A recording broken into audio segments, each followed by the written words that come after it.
नमस्कार, जोहार झारखंड देख रहे हैं आप और मैं आपके साथ रंजना रावत। बुलेटिन की शुरुआत बड़ी खबर के साथ करेंगे। साहिबगंज से कटिहार के मनिहारी घाट जा रहा जहाज गंगा नदी में अनियंत्रित हो गया और इससे जहाज पर लदे ट्रक गंगा नदी में डूब गए। आपको बताते चले कि जहाज पर सवार व्यक्ति जिसने तैरकर अपनी जान बचाई, उसका दावा है कि जहाज पर 15 से अधिक ट्रक लोड थे, वहीं कई यात्री भी सवार थे।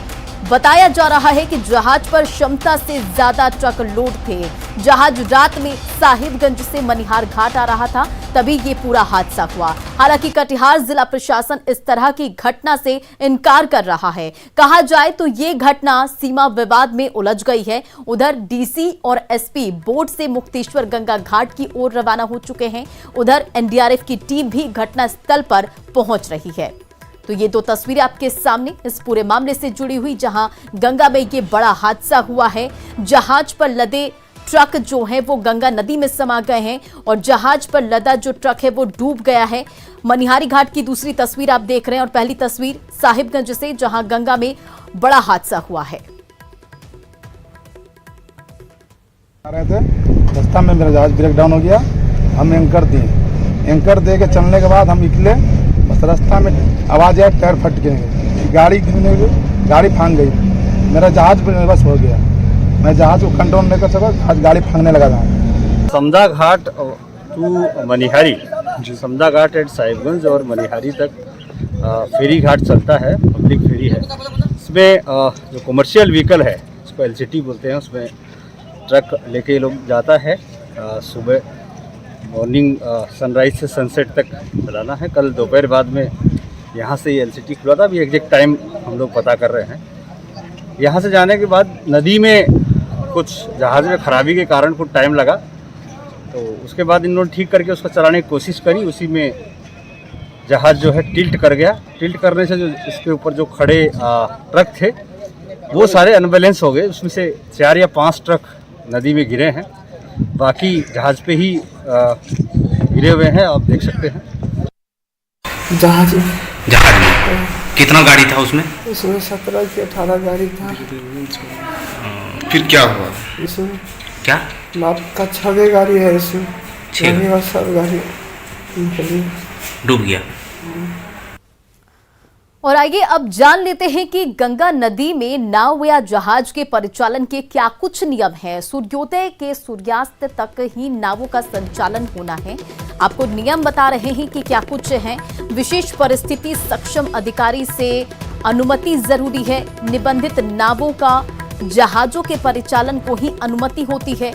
वहीं नाव जहाज पर निबंधन संख्या, क्षमता, रूट का उल्लेख भी जरूरी होता है। साथ ही आपको बताते चले कि क्षमता से ज्यादा यात्रियों या माल का वहन नहीं की जाती है और लोड लाइन डुबाकर नौका या जहाज का परिचालन नहीं होता है। तो ये सब नियम है जिसका पालन जरूरी होता है।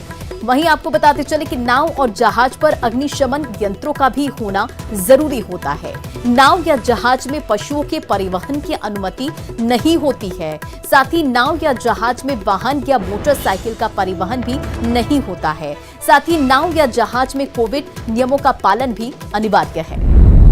और देखिए अब इस पूरे मामले के बाद इस हादसे पर कई गंभीर सवाल, कई बड़े सवाल ये कि रात में जहाज क्यों चलाया जा रहा था। तो इस हादसे के बाद कई गंभीर सवाल ये कि जहाज पर ट्रकों को क्यों लोड किया गया, साथ ही जहाज पर क्षमता से अधिक लोडिंग आखिर क्यों थी, वही नियमों का उल्लंघन कर जहाज का परिचालन आखिर क्यों हो रहा था।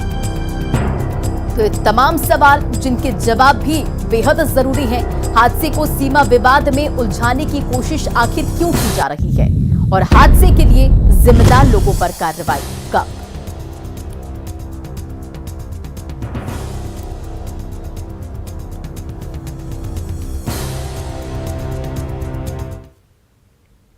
और अगली खबर धनबाद से। धनबाद की बेटी पार्वती की मौत को लेकर लोगों का आक्रोश बढ़ता ही जा रहा है। परिजनों ने बीसीसीएल के जीएम और कार्मिक प्रबंधक पर हत्या का आरोप लगाया है, जिनकी गिरफ्तारी को लेकर लोगों ने कैंडल मार्च निकाला। ग्रामीणों ने आरोप लगाया कि तत्काल गिरफ्तार करने की मांग की है और पार्वती की हत्या के 4 दिन बीत जाने के बाद भी जिला प्रशासन के द्वारा अब तक आरोपियों की गिरफ्तारी नहीं की गई है। आक्रोशित लोगों ने आरोप लगाया कि पुलिस उन्हें उग्र आंदोलन के लिए बाध्य कर रही है। आपको बताते चले कि बीसीसीएल के जीएम कार्यालय में पार्वती का शव महिला टॉयलेट में फंदे से झूलता हुआ मिला था और परिजनों ने हत्या का आरोप जीएम पीके मिश्रा और कार्मिक प्रबंधन प्रभात कुमार पर लगाया है। प्रशासन और बीसीसीएल प्रबंधन का मिलीभगत है और कहीं ना कहीं साजिश को छुपाने का साजिश हो रहा है। हम लोग आज शांतिपूर्ण तरीके से कैंडल मार्च निकाले। अगर हम लोग को न्याय नहीं मिलता है तो हम लोग इससे भी उग्र होंगे। बीसीसीएल प्रबंधन चाह रहा है कि हम लोग उग्र आंदोलन के लिए मजबूर है। इसी तहत आज हम लोग कैंडल मार्च निकाले हुए हैं। जब तक हम लोग का न्याय नहीं मिलेगा हम लोग का आंदोलन लगातार जारी रहेगा। मरीजों को जिंदगी देने वाला देवघर का सदर अस्पताल कल खुद अंधेरे में डूबा रहा। तकनीकी खराबी की वजह से पूरे अस्पताल की बिजली चली गई थी। करीब 1.5 घंटे तक अस्पताल में अंधेरा कायम रहा। इस बीच मोबाइल और टॉर्च की रोशनी के सहारे नर्स काम करते दिखे। क्या फॉल्ट था, इस बारे में किसी को भी जानकारी नहीं थी। सदर अस्पताल में जनरेटर की सुविधा है, लेकिन किसी ने इसे चलाने की कोशिश नहीं की। करीब 1.5 घंटे तक अस्पताल में अफरा तफरी का माहौल रहा। गनीमत रही कि इस दौरान कोई बड़ी घटना नहीं हुई। पूरे मामले पर अभी तक अस्पताल प्रबंधन की ओर से ना तो सफाई आई है और ना ही ये भी बताया गया कि आखिर पावर कट की वजह क्या थी। अंधेरे में काम हो रहा है। नर्स लोग अपना मोबाइल जला के काम कर रहे हैं। क्या चीज़ से जला के? मोबाइल से। अच्छा, कितना दिक्कत हो रहा है आप लोगों को? पेशेंट का दिक्कत हो रहा है। भोर में हम लोग पेशेंट नहीं है। कहाँ से लाए आप पेशेंट को? सोनारेट। उधर गिरिडीह का सबसे बड़ा iron and sponge China factory करीब 50 गांवों के लिए परेशानी का सबब बना हुआ है। 5 किलोमीटर से अधिक एरिया में फैले इस फैक्ट्री से निकल रहे धूल और धुएं से लोग प्रभावित हो रहे हैं। पेड़ पौधों पर धूल जमे रहते हैं, वहीं खेतीहर जमीन भी धूल की वजह से धीरे धीरे बंजर बनती जा रही है और इस फैक्ट्री में स्थानीय लोगों को रोजगार भी नहीं दिया जाता है। वहीं आसपास के तालाब भी विलुप्त होने की कगार पर हैं। लगातार बढ़ रहे प्रदूषण से गांव के निवासी भी घातक बीमारियों की चपेट में आ रहे हैं। यही डस्ट उड़ता है। मेरा पति का मौत हुआ 2015 में। आपका पति का नाम क्या था? शंकर सिंह। क्या हो गया था पति को? बीमारी हो गया था यही डस्ट का। जब उल्टी होने लगा तो उसका मुंह से काला काला आने लगा। अच्छा, तो आपको विधवा पेंशन वगैरह मिलता है? कुछ नहीं मिलता है। फैक्ट्री दिक्कत हुआ, हम लोग के बैठा दिया सबको। 150 मजदूर थे हम लोग काम करने में। सब आसपास के लोग थे? हाँ, महुआ टेढ़ का था, मंझला डी के, चतुरों के, गंगापुर की। तो लोकल लोगों को रोजगार नहीं दे रहा है? नहीं। इसके अलावा क्या दिक्कत हो रहा है लोगों को? यही 10 जो था हम लोगों के बाद ये संज्ञान में आई है और इस पे हम लोग जांच ये करेंगे और इसमें अगर ये धूलकण और अगर एनवायरमेंटल पोल्यूशन की ये बात आती है तो कहीं ना कहीं ये पब्लिक न्यूसेंस को अट्रैक्ट करता है। हम लोग माइनिंग ऑफिसर, एसडीओ और जो संबंधित अंचल अधिकारी हैं उनकी एक टीम का गठन करके हम लोग इसका जांच कराएंगे। उधर गिरिडीह में कोलगेरी क्षेत्र के कई हिस्सों में सीसीएल की ओर से 25 अवैध खनतों की डोजरिंग की गई। इन अवैध खनतों से खनन कर कोयला निकालकर बेचने का काम किया जाता है और इसे देखते हुए सीसीएल गंभीर दिख रहा है। कोलगेरी के इलाके में आने वाले Kabribad mines, Chilga transport road, Kopa के इलाके में अवैध खनतों के खिलाफ डोजरिंग अभियान चलाया गया। इस दौरान अवैध रूप से संचालित 25 खनतों को नष्ट कर दिया गया। साथ ही सीसीएल के परियोजना पदाधिकारी ने अवैध कारोबार में शामिल लोगों को पकड़े जाने पर कड़ी कार्रवाई की चेतावनी दी है। 16 नंबर कबरीबाद में डोजरिंग कर रहे हैं। जो भी अवैध खनता है उसको पूरी तरह नष्ट कर दिया जा रहा है। कल भदुआ में हुआ था, परसों ओपन कास्ट में किए थे। हम लोग लगातार डोजरिंग करते हैं और खनता चलाना, कोयला बेचना ये गलत काम है। इसमें अगर आप पकड़े जाएंगे तो आप पर कानूनी कार्रवाई की जाएगी। पहले भी कई लोग जेल जा चुके हैं और आगे भी इस पर अब सख्त कार्रवाई होगा। खबर सिमडेगा से, जहां पाकरटांड प्रखंड के भुम्बू जंगल में आग लगी है और बताया जा रहा है कि महुआ चुनने के लिए ग्रामीणों ने आग लगाई थी। वहीं तेज हवा की वजह से ये आग पूरे जंगल में फैलती जा रही है, जिसकी चपेट में आने से पेड़ पौधे के साथ बहुमूल्य वन संपदा भी नष्ट हो रही है। वन विभाग की ओर से लोगों से अपील की जाती है कि महुआ चुनने के लिए सूखे पत्तों में आग नहीं लगाएं, लेकिन लोगों पर इसका कोई असर नहीं हो रहा है।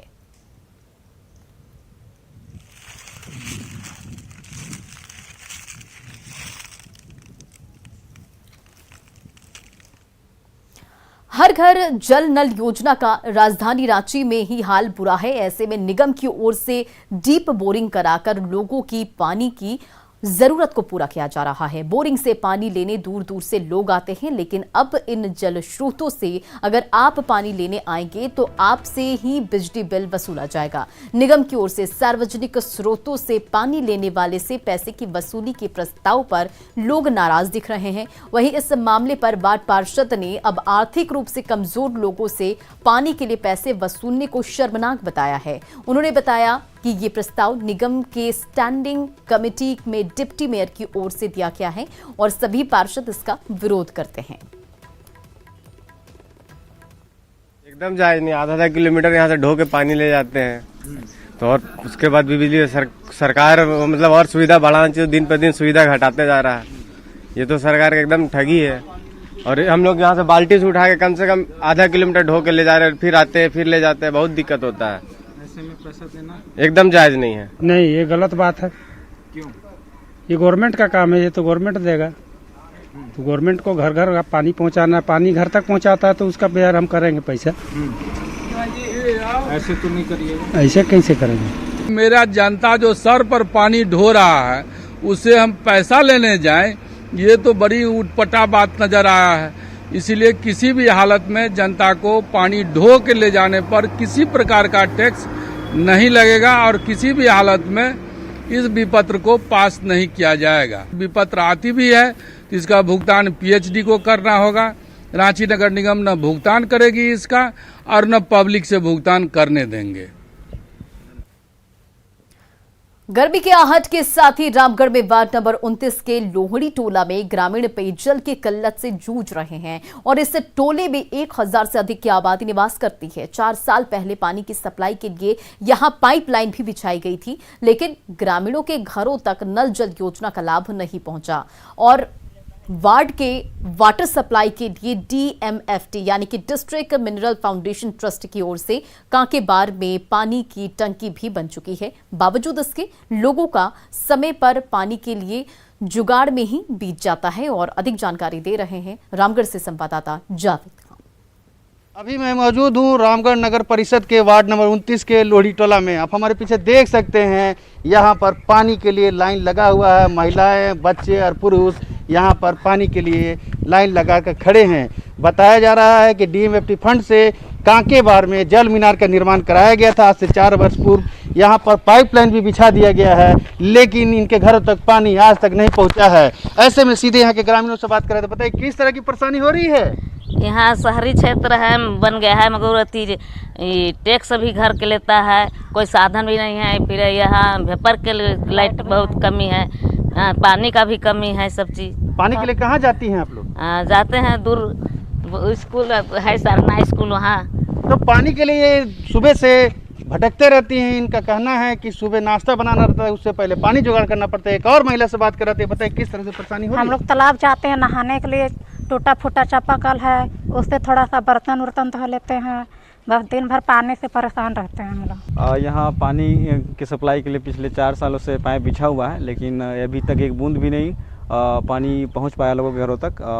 और यहाँ के लोगों ने मिलकर एक एप्लीकेशन भी दिया हम लोगों ने यहाँ PHD विभाग में, तो कोई सुनवाई नहीं हुआ। 1-2 दिन आया इंजीनियर देख के लिए और बाकी बात हो गया, अपना कहानी ख़त्म। उसके बाद हम लोग DC के पास आवेदन दिए, फ़ोन से किए, तो वो बोले कि हो जाएगा, वो भी भेजे आदमी, उसके बाद वो आया एक इंजीनियर, उसके बाद वो भी तबादला हो गया। पाइपलाइन कब बिछाया गया था यहाँ पे? ये 2018 में लगभग बिछा गया था।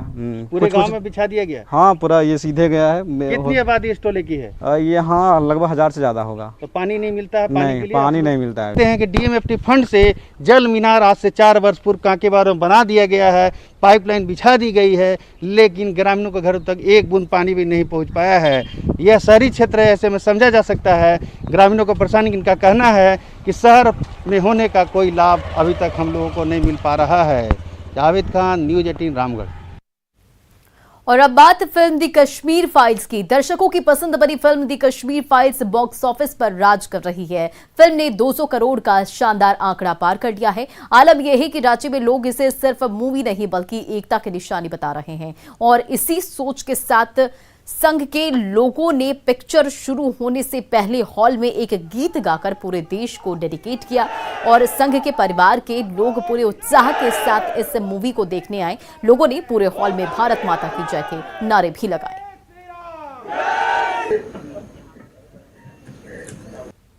द कश्मीर फाइल्स मूवी ने रिकॉर्ड तोड़ सफलता हासिल की है, और इसी बीच हम रांची के आइलेक्स थिएटर में मौजूद है, जहां की एक संघ समुदाय एक परिवार के तौर पर यहां पर पिक्चर देखने आया, और काफी जोश उत्साह में सब लोग यहां जुट गए हैं पिक्चर देखने के लिए, और काफी इन लोगों में उत्साह है पहले से। सर, क्या भाव लेकर आए ये मूवी देखने के लिए? पूरे इंडिया में सेंसेशन बना हुआ है ये मूवी।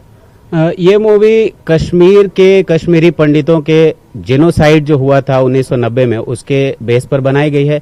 काफी अच्छी मूवी है, और इससे हमें समाज की वास्तविकता जो कि आज तक दबा करके रखा गया, वो जानने का मौका मिला है। तो मैं बनाने वाले को बहुत बहुत धन्यवाद देता हूं कि हिंदू समाज के लिए इतना बढ़िया काम किया उन्होंने।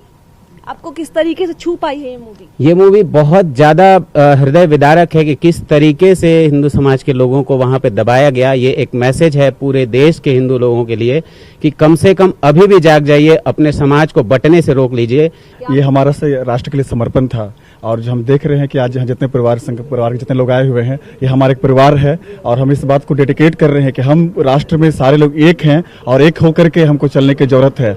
जैसे हम पूरे सारे समुदाय जैसे एक होकर हम चल रहे हैं, और हमारे संघ परिवार इस बात एकता को दर्शाता है, और इसके डेडिकेट कर रहे हैं। एकता को दर्शाता है। इसी बीच हम महिलाओं से भी बात करेंगे। मैम, बहुत काफी तादाद में महिलाएं भी यहाँ पर आई है, किस तरीके से छू पाया ये मूवी आप लोगों को? हम बस ये कहेंगे, जब हम ट्रेलर देख रहे थे तो हम पढ़े भी है कश्मीरी हिंदुओं के बारे में, तो हमको लगा था कि ये एक बहुत सेंसिटिव टॉपिक है।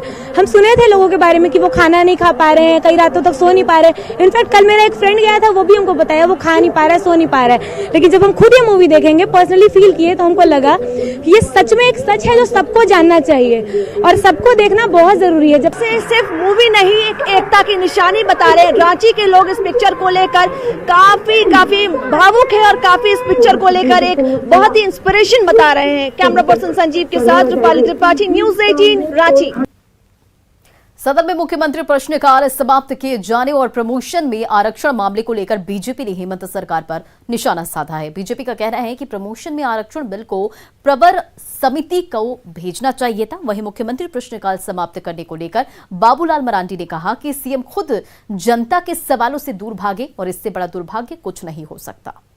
कि मुख्यमंत्री जनता की सवालों से अगर दूर भागे तो आप समझ सकते हैं कि मुख्यमंत्री फिर जनता के लिए वो क्या कर सकते हैं। तो ये तो बिल्कुल स्पष्ट हो गया कि मुख्यमंत्री जनता की सवालों से दूर भाग रहे हैं, अर्थात जनता के लिए जब कोई काम नहीं करता है तो फिर वो सवालों के जवाब को कैसे वो दे पाएंगे।